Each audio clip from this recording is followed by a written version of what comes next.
노령 인구에서 고혈압, 관절염에 이어 세 번째로 흔한 만성질환, 노인성 난청. 전체 노인 인구의 20%로 무려 440만 명이 난청 환자라고 하는데요. 하지만 자연스러운 노화 현상이라 생각하고 대수롭지 않게 여기는 경우가 많다고 합니다. 안녕하세요, 김정현입니다. 언제부턴가 TV 소리를 크게 해서 듣거나 사람들이 많은 곳에 가서 이야기를 들으면 이야기 소리가 잘 구별되지 않는 경우 혹시 경험하셨나요? 이럴 경우 난청을 의심해 봐야 하는데요.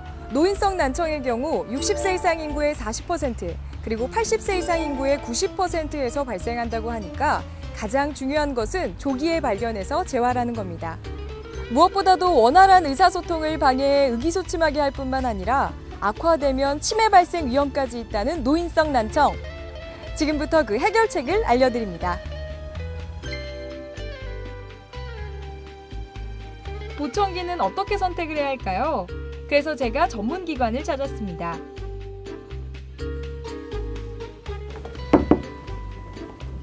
안녕하세요, 대표님. 어서 오세요.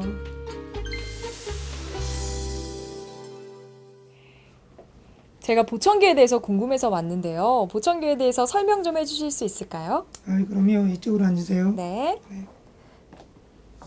보청기는 본인의 난청 정도와 생활 환경에 따라 선택을 하는데요. 무조건 최고급형 보청기를 쓴다고 만족도가 높은 건 아니더라고요.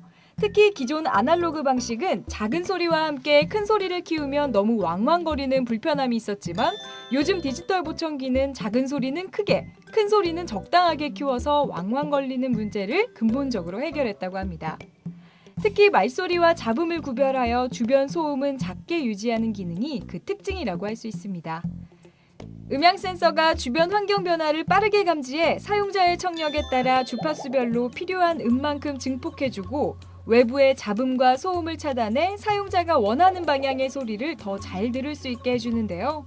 이런 이유로 요즘 많은 분들이 찾고 있다고 하네요. 대표님, 보청기 종류도 다양한 걸로 알고 있는데요. 그렇다면 어떤 기준에 따라 보청기를 선택해야 하나요? 네, 먼저 청력 검사를 하면 그분의 난청이 경도냐, 중도냐, 고도냐 이렇게 난청의 정도를 파악을 해야 되고요. 네. 그다음에 보청기 모양, 귀걸이형이라든지 오픈형이라든가 귓속형이라든지 또 안 보이는 그 초소형 고막형이라든지 이렇게 형태를 구별을 해야 되고요. 네. 그다음에 모양은 똑같지만 그 보청기 속에 여러 가지 자동 기능들이 들어있어요. 그 기능들을 잘 살펴보고 가격까지 고려해서 결정을 하시면 됩니다. 네. 그리고 디지털 보청기에 자동 조절 기능이 있다면서요? 네. 요즘에 나온 디지털 보청기는 예를 들어서 난청이 있으면서 이명이 있다. 그러면은 난청과 이명을 동시에 효과를 볼 수 있는 이명 보청기를 쓴다든지 또 아주 높은 주파수 소리를 이제 난청으로 전혀 들을 수 없다. 그러면 소리를 복사해서 옮겨 들을 수 있는 스펙트럴 IQ 기능이 들어있다든가 또 사회생활을 예를 들어 많이 하게 되면 바람 소리라든지 기계 소리라든지 또 어음을 분별하는 소음 속에서 어음을 분별하는 기능 이런 다양한 기능들이 들어있는 일을 확인해서 구입하시는 게 좋습니다. 네. 먼저 이비인후과나 청각 전문가에 의한 청력 정밀 검사를 실시해야 하는데요. 환자 개개인의 난청의 정도와 형태, 외이 및 중이의 기형이나 염증의 유무, 직업, 연령, 사회활동 등 다양한 사항을 고려해 환자에게 가장 알맞은 보청기를 선택해야 한다고 합니다.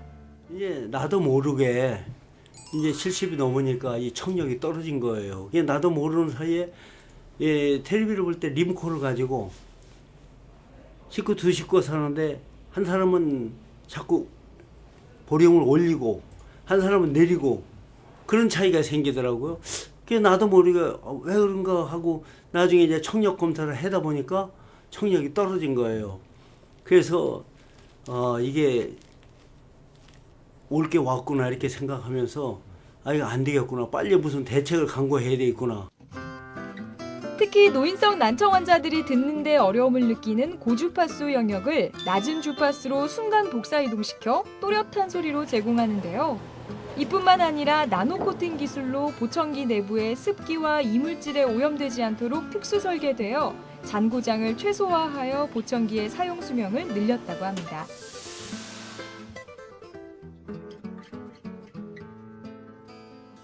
아주 중요한 질문을 하셨어요.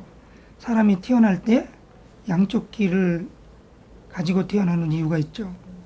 오른쪽 왼쪽 방향으로 구분해야 되고 소리가 양쪽으로 들어와서 공명이 일어나야 또렷한 말소리를 들을 수가 있어요. 당연히 한쪽이 정상이면 나쁜 쪽을 껴야 되고 양쪽이 나쁘면 양쪽 다 보청기를 해주는 게 정상입니다. 제가 어르신들에게 당부드리고 싶은 말씀은 가는 게 되셨다. 누가 왜 이렇게 못 듣느냐 할 때는 빨리 청각 재활 대체를 하셔야 됩니다. 왜 그러냐면 소리를 계속 못 듣다 보면 소리를 잊어버리게 되고 말소리 구별력이 떨어지시게 됩니다. 나중에는 사람과 사람 사이에 거리가 멀어지고 사회활동 하기 싫어지고 사람 만나기 싫어지고 또 학설에 의하면 치매 같은 증상도 빨리 도래한다고 합니다. 보청기를 껴가지고 흉이 됐다 이렇게 생각하는 것보다 보청기를 사용해서 소통이 잘 되고 대화가 잘 되는 게 생활에 활력을 얻을 수가 있고 자부심을 가지실 수가 있습니다. 청각에 관심을 가지시고 이제 유익하고 즐거운 활동하시기를 바랍니다. 감사합니다. 그동안 귀가 잘 들리지 않아 불편하지 않으셨나요? 이제 미세한 소리 조절까지 가능한 디지털 보청기로 난청 문제를 해결해 보세요. 상대방과의 대화가 더욱 즐거워진답니다.